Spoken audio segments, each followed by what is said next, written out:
Está con nosotros José Luis Cruz Guízar, presidente de la Asociación de Egresados de Relaciones Internacionales de la Universidad Iberoamericana. Bienvenido, José Luis. Gracias, muchas gracias. Pues el discurso del presidente Trump el martes pasado ante el Congreso de los Estados Unidos, pues somos muchos los que no lo entendimos. Bienvenido y gracias. Espero que nos puedas ayudar a entender ese discurso en el que parece que dice unas cosas que se contradicen con otras, ¿no? Así es un discurso bastante interesante porque, como bien dices, habla de una postura en la que ofrece un camino para la legalización de ciertos migrantes a través de los méritos, pero en el mismo discurso habla de construir un gran muro entre México y Estados Unidos lo más pronto posible y además crea una oficina de atención a víctimas de migrantes que se llama Voice, para, pues, a lo que él dice es darle voz a quienes han sido víctimas de delitos por parte de migrantes indocumentados en Estados Unidos, lo cual, pues bueno, va a generar un efecto en la opinión pública adverso hacia los migrantes en Estados Unidos, que esa ha sido la crítica del Partido Demócrata después de este discurso. Sí.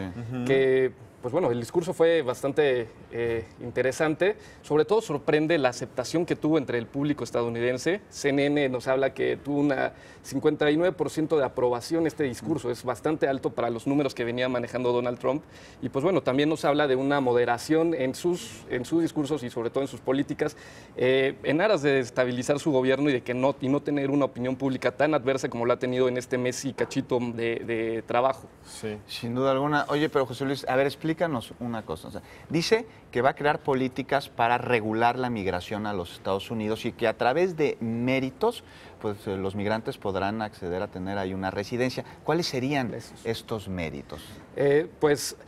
Ciertamente él no ha dicho cuál es el proceso para esta regularización y cuáles son estos méritos, pero mencionó que sería un esquema como el que tiene Canadá. El esquema de regularización que tiene Canadá está basado en la situación financiera del migrante. Si tiene buenos recursos económicos es bienvenido en el país. El tema de la educación es muy importante. Generalmente reciben personas con posgrados o al menos con una educación superior. Los antecedentes criminales que no tenga, y estos son algunos de los méritos que en Canadá se piden para que tú puedas obtener una residencia o una nacionalidad.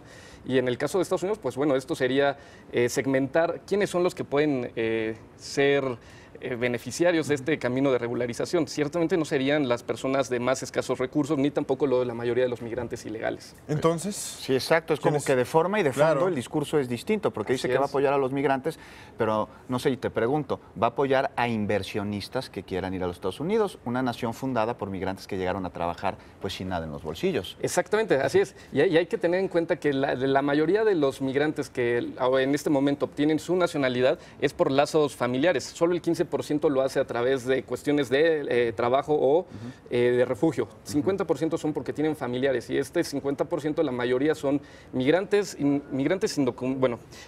que llegaron a Estados Unidos, provenientes de México, de Centroamérica y de otras naciones que se dedican al tema de servicios. Sí. No son los grandes inversionistas, no son las personas con posgrados, no son personas con mucho dinero en sus cuentas de banco. ¿No? Eso es todo un tema. Es la gente trabajadora, ¿no? La gente que está en el campo, la gente que está en estos tipos de restaurantes, claro. ¿no? Que vaya a vivir el sueño americano. Exactamente. Oye, y del veto, cuéntanos del veto, porque hubo un veto a una orden ejecutiva en contra de la migración de 7 países de Medio Oriente.